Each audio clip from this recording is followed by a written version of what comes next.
What happened at Grenfell Tower is probably the most naked form of austerity violence, without a shadow of a doubt. It is so far, it is the most naked form of austerity violence.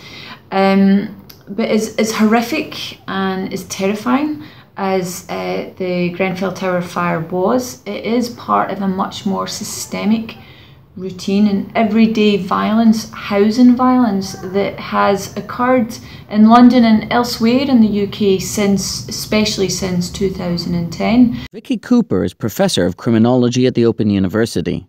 She co-edited the recently published book called The Violence of Austerity. We've seen a massive level of evictions.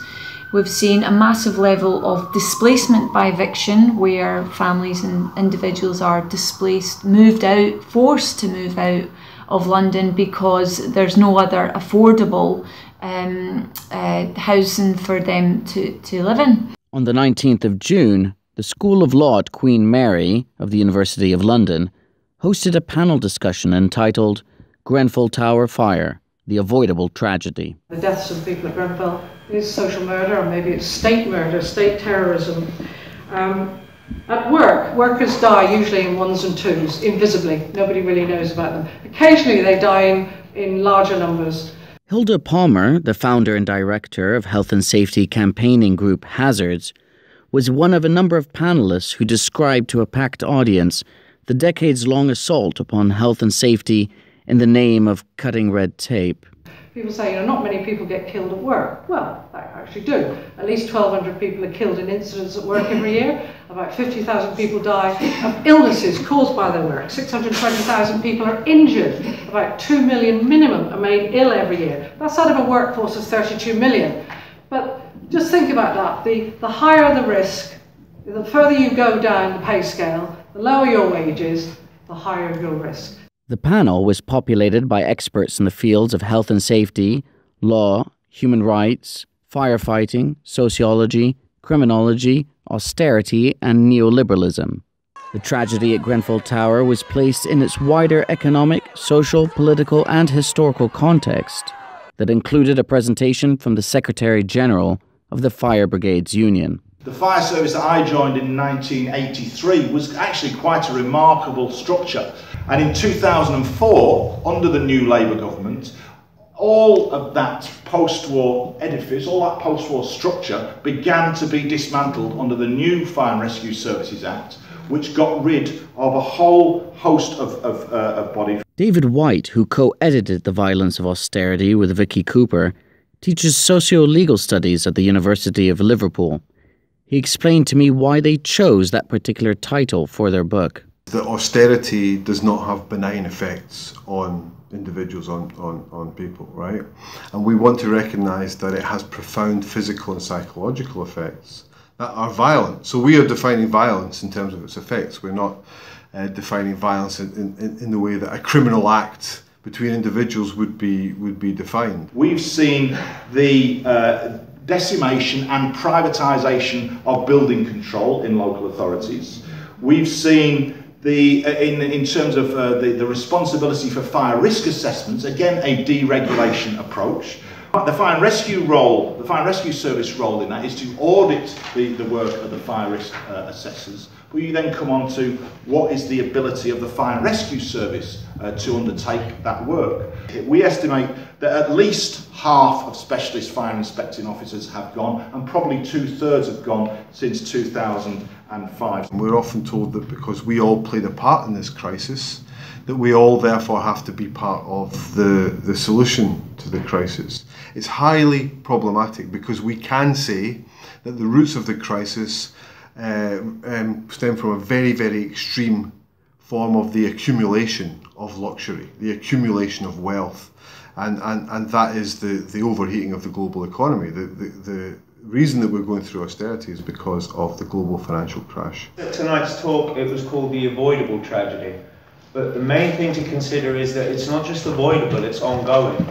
I was dealing with issues this morning from residents of the tower who still are being messed around by the council in terms of this £5,000 that's been promised to each of them. I've been dealing with issues concerning housing for many of them, because the offers that they're being made by the council are frankly a joke. This is Joe Delaney. Mr. Delaney is local to the area in which Grenfell Tower is based and a member of the campaigning organisation, the Grenfell Action Group. He explained how former residents continue to be treated unfairly and that such treatment is, unfortunately, not unique to former residents of Grenfell Tower. You know, so a family that was already in an overcrowded one-bedroom property are being told, well, we're offering you a one-bedroom, so you're getting like for like, you know, and then they can at least say, well, that box is ticked, you know, and therefore Miss Strong and Stable's promise has been kept. I don't like to make this issue political, because frankly I think Labour have just as much blood on their hands when it comes to this matter as the Tories do. You only have to look at the actions of the Labour Council, say in Lambeth, and see how they've treated residents there when it's come to regenerations. You know, residents on the Haygate estate have been treated just as badly. Thankfully no one died there, but it's the same principle. You know, the land you are on is worth more than the people who are on this land, and we will take it from you by whatever means we can. And even those who've supposedly bought their properties are made absolute jokes of offers when it comes to the compensation that they receive when their properties are compulsorily purchased. So they don't even have a chance of buying somewhere else within the community that they've probably grown up in, you know, and have all of their links in. And I don't think that's right, and I'm sure many here don't either. In fact, I don't think anyone right thinking would say that that's sort of an acceptable or proper way for any government to treat any of its citizens. Vicky Cooper also authored a chapter in The Violence of Austerity entitled Domicide, Eviction and Repossession. Austerity is a class project, essentially, and what that means is that it actually targets the income of those people at the bottom end, the bottom income earners in society, meanwhile protecting the wealth and stimulating wealth creation for elite members in society as well.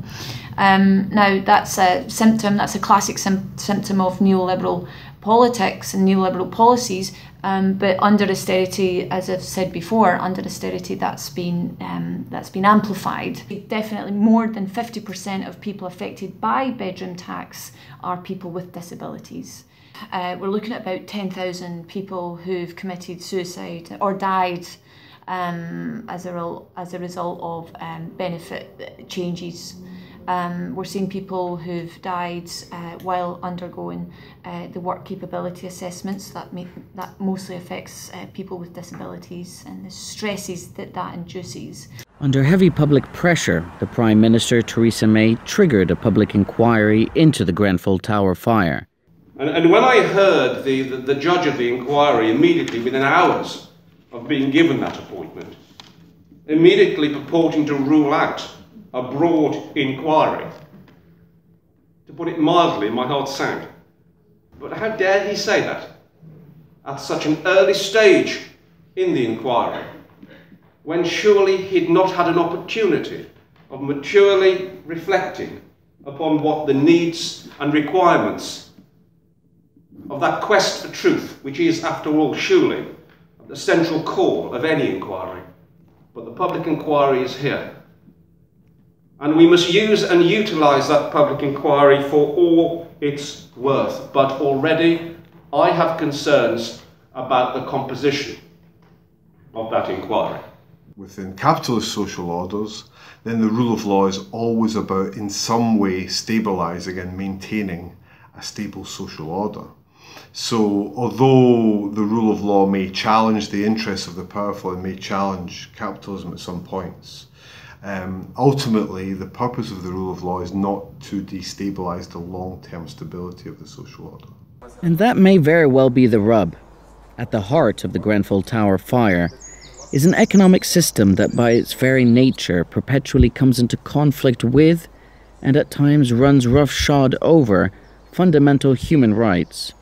This reality is perhaps most blatantly illustrated through our economic system's most extreme domestic manifestation, that is to say, through the violence of austerity. When one individual inflicts bodily injury upon another, such injury that death results, we call that deed manslaughter. When the assailant knew in advance that the injury would be fatal, we call this deed murder. One-on-one intentional violence, we call it murder. But when, he continues, when society places hundreds of proletarians in such a position that they inevitably meet a too early and an unnatural death, one which is quite as much a death by violence as that by the sword or the bullet, when it deprives thousands of the necessaries of life, places them under conditions in which they cannot live, forces them to remain in such conditions until that death ensues as the inevitable consequence, knows that these thousands of victims must perish, and yet permits these conditions to remain, its deed is murder just as surely as the deed of a single individual. What happened at Grenfell Tower, Engels knew then, we know now, is social murder. Thank you very much.